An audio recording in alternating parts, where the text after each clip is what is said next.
আজ বানাচ্ছি দেশি মুরগির কষা মাংস। প্রথমে আমি মাংসটাকে হলুদ, লবণ আর লেবু দিয়ে ভালো করে মাখিয়ে 1 ঘন্টা ম্যারিনেট করে রাখবো। তারপর এটাকে আমি লাল করে ভেজে তুলে রাখছি।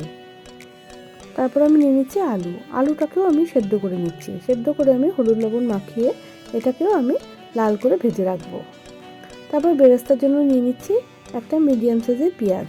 ওটাকে আমি পেঁয়াজ কুচি করে আমি লাল করে ভেজে রাখছি। এটা আমি মাংসের শেষে ইউজ করব। তারপর মশলার জন্য 2টো মিডিয়াম সাইজের পেঁয়াজ, অল্প একটা রসুন, আদা আর শুকনো লঙ্কা নিয়েছি। এটা পেস্ট করার সময় এর মধ্যে 1 চামচ করে জিরে গুঁড়ো, ধনের গুঁড়ো নিয়ে নেব।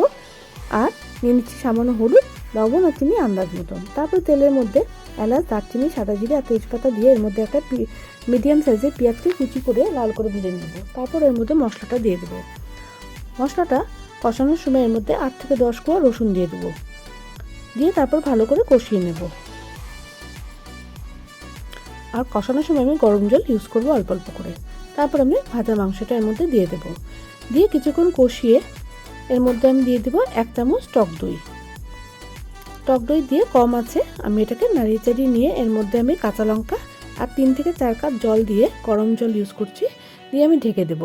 তারপর মাংসটা সেদ্ধ হয়ে গেলে আমি এর মধ্যে ভাজা আলুগুলো দিয়ে দেব। তারপর যখন এটা সেদ্ধ হয়ে যাবে আর তেল ছাড়তে শুরু করবে, তখন আমি গ্যাস বন্ধ করে এর মধ্যে এভারেস্টে চিকেন মশলা 1/2 চামচ, 2 থেকে 3 কোয়া রসুন আর এলাচ আর দারচিনি বেটে এর মধ্যে দিয়ে দেবো। দিয়ে ভালো করে মাংসের সাথে এটাকে মিশিয়ে নেব।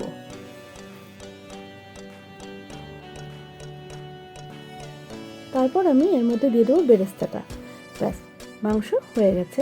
এটা আপনারা গরম ভাতের সঙ্গে পরিবেশন করবেন, আশা করি ভালো লাগবে।